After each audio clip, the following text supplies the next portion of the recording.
Mga katrops, welcome back ulit kayo sa aking channel Sports React PH at ngayon na ay pag-uusapan natin ang balitang best team na nga daw ang Minnesota Timberwolves sa Western Conference. Pag-uusapan na rin nga natin ngayon dito sa ating panibagong video ang naging laro ng Los Angeles Lakers kontra sa Dallas Mavericks.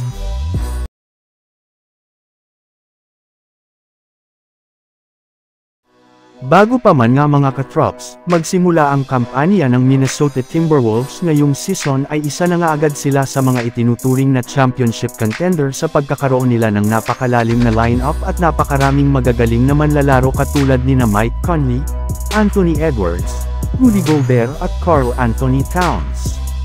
At sa kanilang ipinapakitang performance pa lang sa kanilang mga nakalipas na laro ay mukhang pinapatunayan na nga ng Wolves na isa talaga silang legit na contender. Sa katunayan, matapos nga nilang maipanalo ang kanilang huling tatlong laro kontra sa mga kupunan ng New Orleans Pelicans, New York Knicks at Philadelphia 76ers ay umangat na nga sa 11 wins at 3 losses ang kanilang record kung saan sila na nga ang top 1 sa standings ng Western Conference.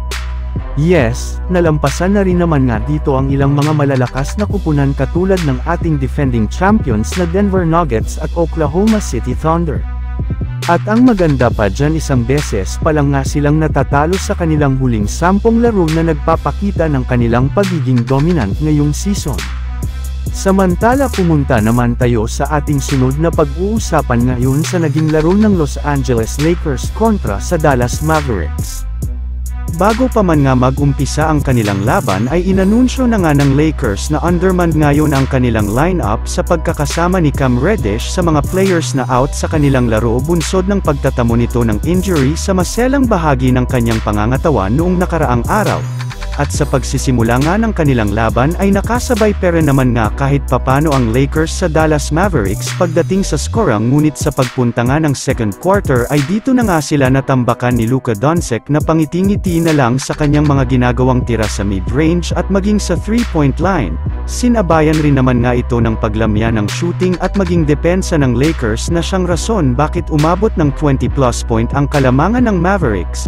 Ngunit sa kabilang nga niyan ay hindi pera naman nga dito agad-agad sumuko ang Lakers gayong nagkaroon nga sila ng scorang run sa fourth quarter para mahabol at makalamang pa sila sa huling mga minuto sa pangunguna ni LeBron James. Yes, nagkaroon nga ng matindi-tinding comeback ang Lakers matapos mabuhay na ang kanilang opensa at lumamig na rin naman ang shooting nina Kyrie Irving at Luka Doncic. Ang kaso lang, hindi pera naman nga nakumpleto ng Lakers ang kanilang comeback dahil sa ilang mga pagkakamaling nagawa ng kanilang team especially ni LeBron James.